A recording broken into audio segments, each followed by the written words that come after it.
Hi friends, 12th तो चल रहा है मस्त तरीके से। 8 चैप्टर खत्म हो चुके हैं। Now we come out the 9th chapter. बराबर है। 8 चैप्टर में क्या पढ़ा हमने, व्हाट वी स्टडीड। फ्लैशबैक जरा करें तो चैप्टर में 1 से लेकर 7 तक we studied only electricity and magnetism. Electricity यानी इलेक्ट्रिक चार्जेस के बारे में, स्टेशनरी और मूविंग, एंड मैग्नेटिज्म यानी मैग्नेट्स के बारे में। फिर इलेक्ट्रिसिटी एंड मैग्नेटिज्म का म्यूचुअल कन्वर्जन देखा। इलेक्ट्रॉनिक इंडक्शन में, मैग्नेटिक इफेक्ट्स में we studied mutual conversion of electricity and magnetism, and ultimately we took alternating current also, जिसके बारे में सुना था 10th में, बहुत ज़्यादा आइडिया नहीं था क्या है। यहाँ तो पूरे एक चैप्टर हो गया। चैप्टर हुआ है ना खाली। इंजीनियरिंग के फर्स्ट ईयर में इल बी ए होल सब्जेक्ट, इसलिए वहाँ पे बहुत कम आएगा वो। सो यानी सारे 1 से 7 तक हमने क्या बातें की, तब completely regarding electricity and magnetism. एक सेक्शन पूरा इलेक्ट्रिसिटी एंड मैग्नेटिज्म का किया। अब उसे पॉज करते हैं थोड़ी देर। पॉज किया, चैप्टर नंबर 8 पढ़ा इलेक्ट्रोमैग्नेटिक वेव्स। इलेक्ट्रोमैग्नेटिक वेव्स खुद भी नाम भी बोलते हैं electricity and magnetism is involve. यानी तो कहां से पॉज हुआ इलेक्ट्रिसिटी एंड मैग्नेटिज्म का, तो you still continued but it was based on electricity and magnetism, but it was actually a wave. बराबर। तो अलग अलग टाइप के वेव्स के बारे में बातें की। इलेक्ट्रॉनिक वेव्स, जिसमें लाइट वेव आ गया हमारा साथ में। लाइट को ही तो जानना था, उसी से तो ये सारा बखेड़ा खड़ा हुआ। चैप्टर नंबर 8 की शुरुआत कहां से हुई, Maxwell wanted to know the nature of light. उस लाइट के नेचर को यानी कंपोजिशन को ढूंढते ढूंढते ही टच इलेक्ट्रिसिटी मैग्नेटिज्म, एंड फिर पता लगे तो पूरा वही है। चलो बहुत हो गया सब इलेक्ट्रिसिटी मैग्नेटिज्म के बारे में। Now we switch over to another branch of physics called optics. Optics के बारे में बातें करते हैं। Optics is what it is. अब यहाँ पे टाइटल चैप्टर नंबर 9 का बोलता है रे ऑप्टिक्स, उसमें तो बाद में चलते हैं, पहले ऑप्टिक्स क्या है वो तो समझ लेंगे। Let's take a little bit background before going further और entering into the chapter. Chapter में एंटर होने से पहले पता तो लगे ऑप्टिक्स क्या है, रे ऑप्टिक्स क्या है, रे क्या है, रे ऑप्टिक्स क्या है, रे क्या है, एंड रे ऑप्टिक्स क्या है। तब पता लगेगा जब ऑप्टिक्स के बारे में कोई आइडिया होगा। तो ऑप्टिक्स के बारे में आइडिया आपको शायद एक हिंट दिया था, याद कराऊं तो स्टैंडर्ड 11 का पहला chapter when we introduce physics and its branches. तो फिजिक्स की ब्रांचेस में बोला था optics is a branch of physics studying light के बारे में many many many different things. चलो उसको डिटेल में यहाँ पे पकड़ते हैं थोड़ा बहुत। तो ऑप्टिक्स यानी क्या, very first and foremost thing, what is optics. Optics is a branch of physics which studies light and related phenomena. It's a branch of physics, a branch of physics studying light and related phenomena, that's called optics. Light and related phenomena study करे उस branch को बोलते हैं optics. यहाँ पे सारी बातें light की ही होती है। बराबर है। यानी कि आपसे हम लोग जो शुरू करेंगे वो स्टडी ऑफ लाइट है। आपसे सारी बातें लाइट के बारे में। इसकी 3 ब्रांचेस हैं। There are 3 branches of optics. 3 branch है। कौन सी? सबसे पहली ब्रांच ये कंसिडर्स, दिस ब्रांच कंसिडर्स रे नेचर ऑफ लाइट, और लेट्स से रे नहीं बोलेंगे, considers straight line path of light. Straight line path of light यानी लाइट का स्ट्रेट लाइन पाथ कंसिडर करके करता है पहला ब्रांच। लाइट का स्ट्रेट लाइन पाथ मतलब लाइट तो always travels in straight line, इसमें कहाँ कोई कॉन्फ्लिक्ट है या कोई कंफ्यूजन है। Light always travels in straight path, हम जानते ही हैं। बराबर है। अब इसी बात को ध्यान में लिया हुआ है। Straight line path of light यानी क्या है, किसी एक सोर्स से लाइट ने निकला और चला, किसी एक सोर्स से लाइट निकली और चली, यानी ये फिक्स है, यहाँ पे इंफिनिटी तक जा रही है। लाइट का एक एंड फिक्स है, दूसरा इंफिनिटी तक है। ऐसा तो ज्योमेट्री में पढ़ा था, जिसको हम लोग रे बोलते हैं। रे मतलब क्या, a line having one fix side another till infinity, that's called रे। तो लाइट भी रही तो है, सोर्स से शुरू होती है, यानी एक एंड उसका फिक्स है, दूसरी तरफ इंफिनिटी तक जाती है। बराबर। इट्स अ कांसेप्ट ऑफ रे। इसलिए ये straight line path of light को रे बोलते हैं, एंड इसलिए इस ब्रांच को नाम दिया रे ऑप्टिक्स। इस ब्रांच को इसलिए नाम दिया है रे ऑप्टिक्स। तो रे ऑप्टिक्स यानी क्या है, it's a branch of optics studying straight line path of studying phenomena considering straight line path of light. Considering straight line path of light, rectilinear path बोल सकते हैं। रेक्टिलिनियर मतलब straight line path. Right, considering rectilinear propagation of light. The phenomena studied here are, कौन कौन से phenomena study करते हैं इसके बेस पर से। The phenomena we study here are, सबसे पहले हम लोग लेते हैं रिफ्लेक्शन। रिफ्लेक्शन मतलब क्या, तो सपोज मिरर है, यहां पे लाइट आई, इंसिडेंट एट दिस पॉइंट, ये नॉर्मल हो गया एंड मूव्स लाइक दिस, आई स्ट्रेट लाइन पाथ, गई स्ट्रेट लाइन पाथ, ये क्या हो गया, रे ऑप्टिक्स से तो हुआ, आई स्ट्रेट लाइन पाथ, गई straight line path, ray optics. Reflection का phenomenon is a branch of ray optics, it's a part of ray optics. दूसरा फिनोमेनन रिफ्रैक्शन का, रिफ्रैक्शन यानी क्या, ये medium sorry a surface separating two different media 1 and 2, यहां से light रे आई, band हुई दूसरे मीडियम में, bending of light ray from the edge of a medium on changing medium, bending of the light on changing medium is called refraction. यानी यहां पे भी स्ट्रेट लाइन पाथ, यहां पे भी स्ट्रेट लाइन पाथ है ना, रे ऑप्टिक्स का पार्ट हो गया। तीसरा फिनोमेनन डिस्पर्जन का, डिस्पर्जन क्या चीज है, सपोज ये प्रिज्म है, व्हाइट लाइट आई, 7 डिफरेंट पार्ट में डिवाइड हुई एंड बाहर स्पेक्ट्रम वायलेट टू रेड, ये व्हाइट लाइट है 7 डिफरेंट पार्ट में डिस्ट्रीब्यूट हुई, उसको डिस्पर्जन बोलते हैं, बराबर है। पर देखो लाइट का पाथ तो स्ट्रेट है, स्ट्रेट है, स्ट्रेट है, स्ट्रेट है, मतलब रे ऑप्टिक्स का पार्ट हो गया। So reflection, refraction, dispersion are the phenomena we studied in studying ray optics. क्यों, यहाँ पे straight line path of light लिया हुआ है, straight line path of light is considered here to study these phenomena. Further यहाँ पे हमने क्या दिया, ये रे आया, ये रे गया, ये एंगल ऑफ इंसिडेंस है, ये एंगल ऑफ रिफ्लेक्शन है, दोनों के बीच का relation I equal to r है, एंगल भी आया, लाइन भी आई, परपेंडिकुलर भी आया, नॉर्मल भी आया, यहाँ पे angle of incidence, angle of reflection, refraction, dispersion में इतना डेविएट हुआ, एंगल ऑफ डेविएशन, ये सब बातें क्या है, you are drawing figures geometrical, you are drawing geometrical figures to study this phenomena, इसलिए इसका दूसरा नाम रखा हुआ है, एक और नाम है इसका ज्योमेट्रिकल ऑप्टिक्स।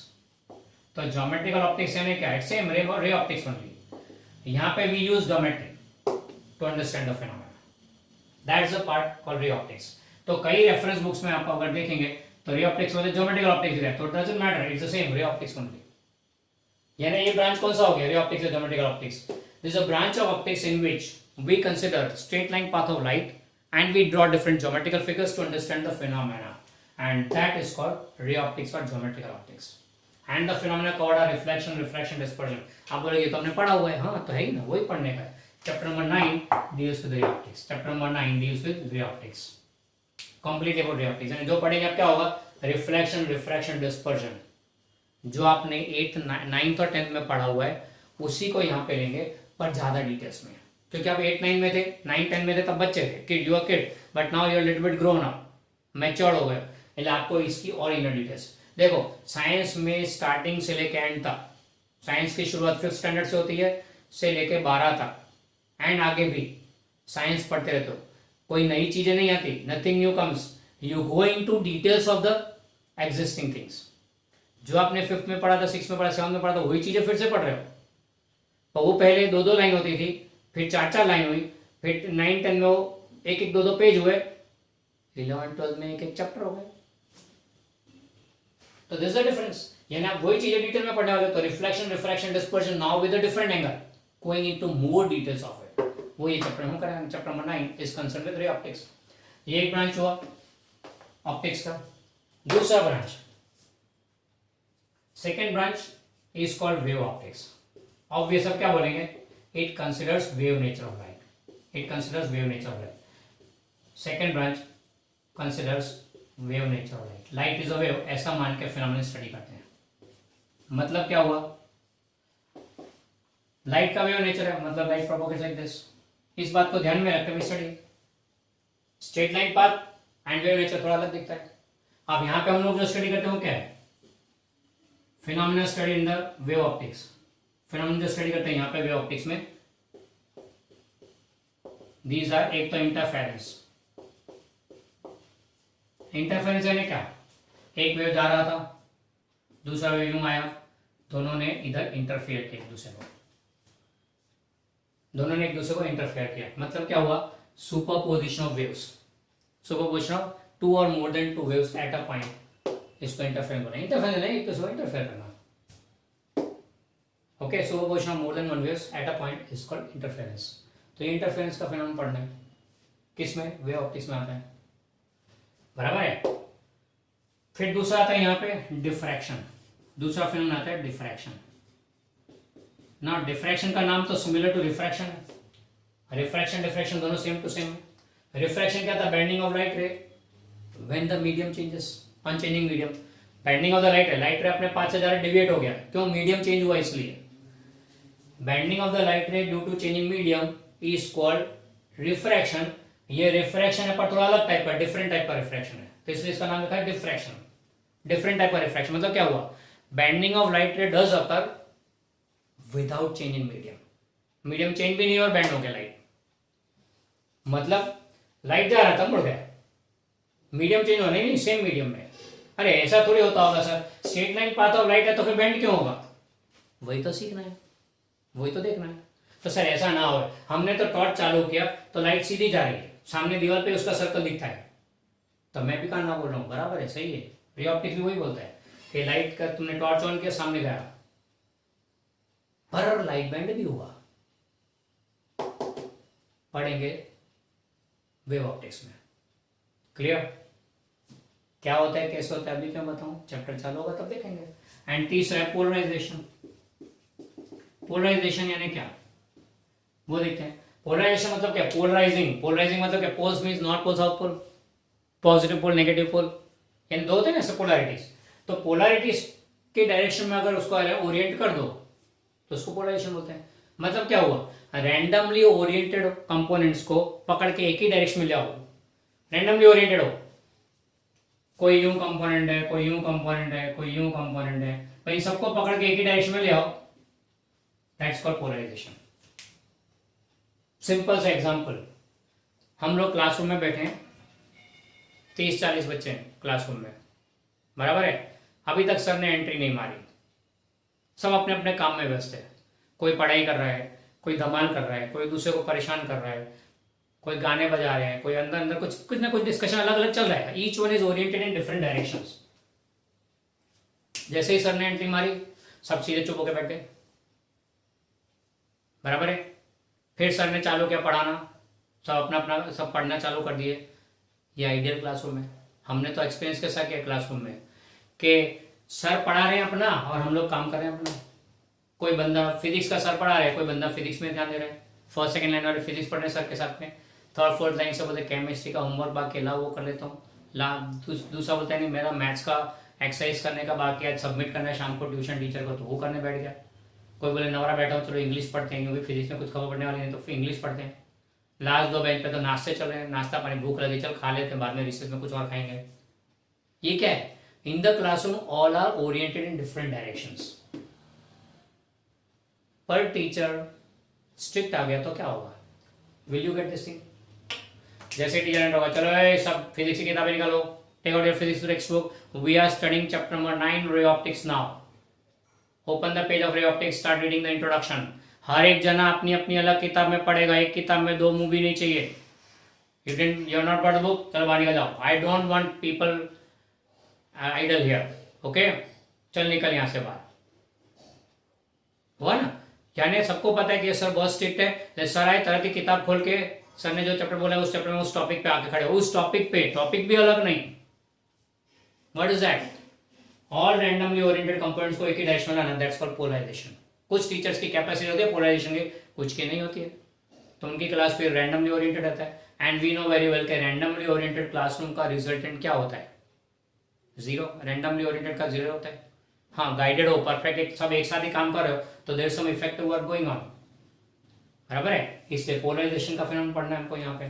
एंड ये wave optics, studying light considering the wave nature, उसमें कोई ज्योमेट्रिकल फिगर्स नहीं है, इसमें कोई स्ट्रेट लाइन पाथ नहीं लेना है, वेव नेचर लेके चलना है।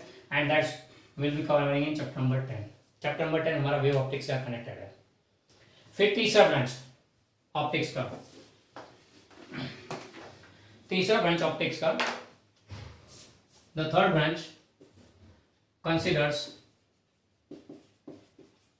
Particle nature of light, particle nature of light. Third branch considers particle nature of light, यानी light is a stream of particles, ऐसा मान के चलता है। एंड इस ब्रांच को बोलते हैं क्वांटम ऑप्टिक्स। यानी क्या कि light is a stream of particles, light is a stream of particles, हाँ light is a stream of particles, each particles called a photon, ये कॉन्सेप्ट है यहाँ पे। यानी कि आप स्विच ऑन करो, ट्यूबलाइट चालू हुआ, आपके हाथ पे लाइट गिरा रही है, इल्यूमिनेशन हो रहा है, पार्टिकल्स गिर रहे टक टक टक टक, ऐसा होता है कभी? स्विच ऑन किया, ट्यूबलाइट चालू हो गई, you feel that particles collide हो रहे हैं हाथ पे, लाइट के पार्टिकल्स, कभी हुआ फील ऐसा? नहीं। हम तो ऐसा मानते हैं light is a wave, light is a stream of particles, ऐसा मोती गिर रहे हैं ऐसा लगे, is it possible? We do not accept. पर अगर कहा जाए कि ऐसा आइंस्टाइन ने प्रूव करके दिया है, आइंस्टाइन को कौन ना बोलने वाला है कैपेसिटी? फिजिक्स में एक न्यूटन, दूसरा Einstein, you cannot deny the work, दोनों बाप थे फिजिक्स के। We very well know that they were such brainy people, such a brilliant people, that उन्होंने जो बोला है, जो प्रपोज किया है, ऑलमोस्ट सही पड़ता है, 99% सक्सेस रेशियो है उनका, और उनके कॉन्सेप्ट भी ऐसे जो हम लोग बेसिकली पढ़ रहे हैं। ये कॉन्सेप्ट का प्रूफ आइंस्टाइन ने दिया हुआ है। अब आइंस्टाइन ने जब बोला तब को चुका मानना है, यानी कि लाइट इज स्ट्रीम। अरे ऐसा नहीं है, आइंस्टाइन ने प्रूफ दिए हुए उसके, उन्होंने समझाया पूरा। आप बोलोगे ऐसा कैसे हो सकता है, लाइट इज अ वेव तो पार्टिकल कैसे हो सकता है? 11 में हमने पढ़ा था वेव चैप्टर के बिगिनिंग में कि wave and particle both are complementary. Complement मतलब एक है तो दूसरा नहीं, दूसरा है तो पहला नहीं। If the part of matter is wave then it cannot be particle, अगर पार्टिकल है तो वेव नहीं हो सकता। Either of the two, these are two sides of coin, either you can have a wave or a particle, दो में से कोई एक हो सकता है, दोनों एक साथ कभी नहीं हो सकता।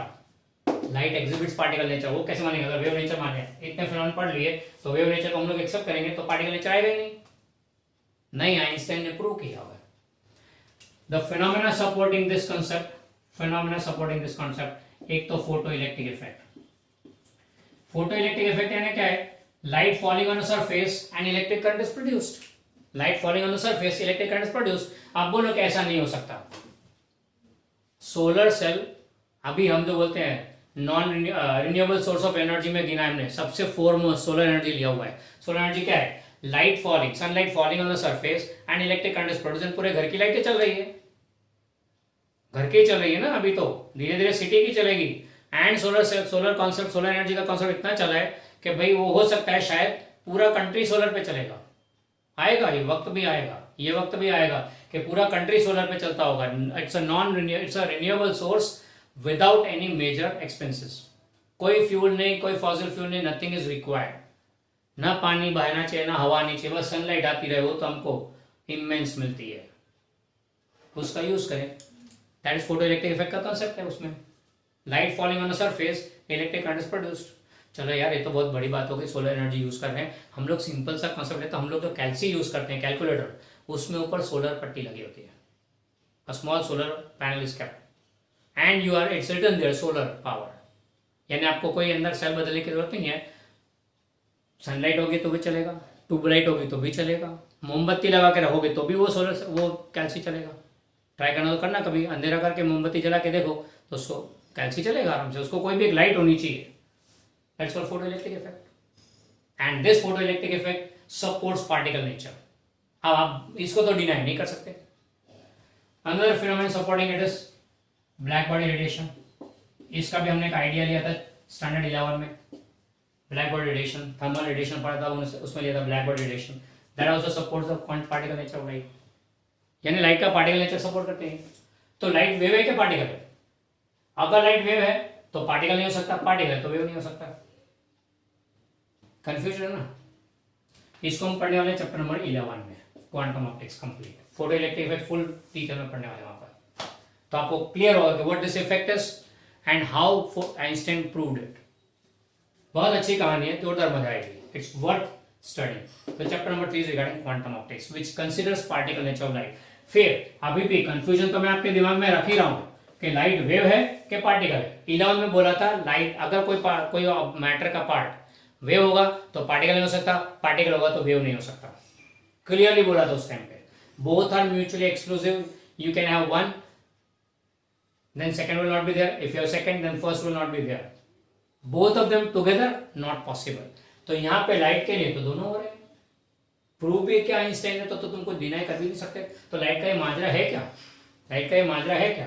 केमिस्ट्री में शायद आया था ड्यूअल नेचर ऑफ लाइट, हाँ वहीं पे इसको उसको यहाँ पे हम लोग इंट्रोड्यूस करेंगे इस चैप्टर में, पार्टिकल नेचर स्टडी करके इंट्रोड्यूस करेंगे। लास्ट में वेव पढ़ लिया, पार्टिकल नेचर पढ़ेंगे, बाद में इंट्रोड्यूस करेंगे dual nature of light. Okay clear.